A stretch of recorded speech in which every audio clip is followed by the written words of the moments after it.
یہ 7 ارب روپے کی اسکیمیں ہیں، 7 ارب روپے کی اسکیمیں ہیں جو کراچی میں جس کے ٹینڈرز آئے ہیں، لیکن مجھے بتائیں ان کے کام کہاں پر ہو رہے ہیں۔ یہ وہ اسکیمیں ہیں جو ADP کے اندر 2022-2023 میں شامل کی گئیں اور جس میں یہ دکھایا گیا کہ یہ اسکیمیں 25% کمپلیٹ ہو گئیں اور 25% ان کی پیمنٹ کر دی گئی، لیکن یہی اسکیمیں 23 اور 24 کی ADP میں دوبارہ داخل کر دی گئیں اور ان اسکیموں کو زیرو پر دکھایا گیا کہ یہ ان اسکیموں میں زیرو پیمنٹ ہوئی ہے اور ان اسکیموں کو زیرو سے شروع کیا جا رہا ہے۔ مجھے بتائیے کہ جو 25% کی پیمنٹ تھی اور وہ جو 25% کا کام دکھایا گیا تھا وہ کہاں گیا؟ یہ 4 ارب روپے کے ٹینڈرز ہیں جو کلک نے کیے تھے کراچی میں گزشتہ سال سڑکوں کی مرمت کے نام پر۔ 4 ارب کے وہ ٹھیکے ہیں جو بغیر ٹینڈرز کے اپنے پسندیدہ ٹھیکیداروں کو دیے گئے، 4 ارب روپے کے ٹھیکے۔ یہ میں نہیں کہہ رہا، یہ کتاب کہہ رہی ہے، اور یہ سارے کے سارے کام جو ہیں اس کے بعد ادھڑ گئے، ختم ہو گئے۔ اسی طریقے سے ADP کی بک آپ اٹھا کے دیکھیے، اس میں سینکڑوں کی تعداد میں اسکیمیں ہیں۔ میں ایک UC کا چیئرمین ہوں، میں نے جب DG ٹیکنیکل سے پوچھا کہ یہ اسکیمیں اس میں ڈالی گئی ہیں، لیکن میری UC میں جو اسکیمیں ڈالی گئی ہیں وہ تو 0/0 ہیں۔ اس میں آپ دکھا رہے ہیں کہیں 40% کام ہو گیا، کہیں 35% کام ہو گیا، کہیں 25% کام ہو گیا، لیکن وہ تو کچھ بھی نہیں ہوا، تو اس پر وہ مسکرا کر خاموش ہو گئے۔ یہ 33 اسکیمیں ہیں جو تمام قواعد کو نظر انداز کر کے اور بائی پاس کر کے 33 اسکیمیں انہوں نے ایمرجنسی کے نام پر جاری کر دی، اور اس میں ان کا ہمارے جو ماشاءاللہ MC صاحب ہیں ان کا آخر میں نوٹ بھی لگا ہوا ہے۔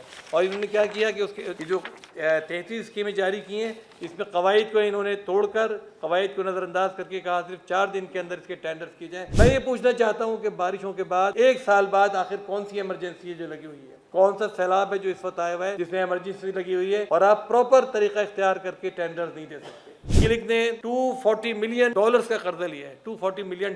واٹر بورڈ نے $1.6 بلین، بلین، میں ملین نہیں کہہ رہا، بلین ڈالرز کا قرضہ لیا ہے۔ اسی طرح سندھ سالڈ ویسٹ مینجمنٹ ہے، وہ قرضہ لے رہی ہے۔ BRT قرضوں پہ بن رہی ہیں، لیکن آپ پوری کراچی کا حال دیکھیے، کوئی پوچھنے والا نہیں ہے۔ جہانگیر روڈ کی مثال آپ کے سامنے ہے، جہانگیر روڈ کتنی مرتبہ بنی اور کتنی مرتبہ دوبارہ تباہ ہوئی۔ ابھی لیاقت آباد کا برج آپ نے دیکھا، لیاقت آباد کے برج پر کارپیٹنگ ہوئی اور 1 دن کے اندر وہ کارپیٹنگ ختم ہو گئی اور ٹھیکیدار کو اس کارپیٹنگ کو دوبارہ ریموو کر کے اور پھر کارپیٹنگ کرنی پڑی۔ اسی طرح بندر روڈ آپ نے دیکھی تھی کہ بندر روڈ چند مہینے پہلے بنائی گئی تھی، MA جنرل روڈ کا نیا حصہ، وہ 1 دن کے اندر ختم ہو گیا تھا۔ تو کراچی میں بننے والی سڑکیں ایک دن میں ختم ہو رہی ہیں۔ آخر یہ بتایا جائے کہ نعمت اللہ خان صاحب کے دور میں جو سڑکیں بنی وہ آج تک کیسے چل رہی ہیں؟ یہ کہتے ہیں جی بارش ہوئی اس لیے سڑکیں ادھڑ گئیں۔ میں پوچھتا ہوں کہ شارع فیصل پہ بارش نہیں ہوتی، شارع قائدین پہ بارش نہیں ہوتی، ان سڑکوں پہ بارش نہیں ہوتی جو نعمت اللہ خان صاحب کے دور میں یونین کونسل نے بنائی تھیں، ٹاؤن نے بنائی تھیں؟ وہ سڑکیں آج تک آخر کیسے قائم ہیں؟ انشاءاللہ ہم عدالت کے اندر جائیں گے، اور اگر یہ سمجھ رہے ہیں کہ یہ معاملہ اس طرح ٹھنڈا ہو جائے گا یا کسی دباؤ سے یا کسی لالچ سے، تو انشاءاللہ یہ ٹھنڈا نہیں ہوگا، کیونکہ کراچی کے لوگوں کا پیسہ ہے، کراچی کے لوگوں کا حق ہے۔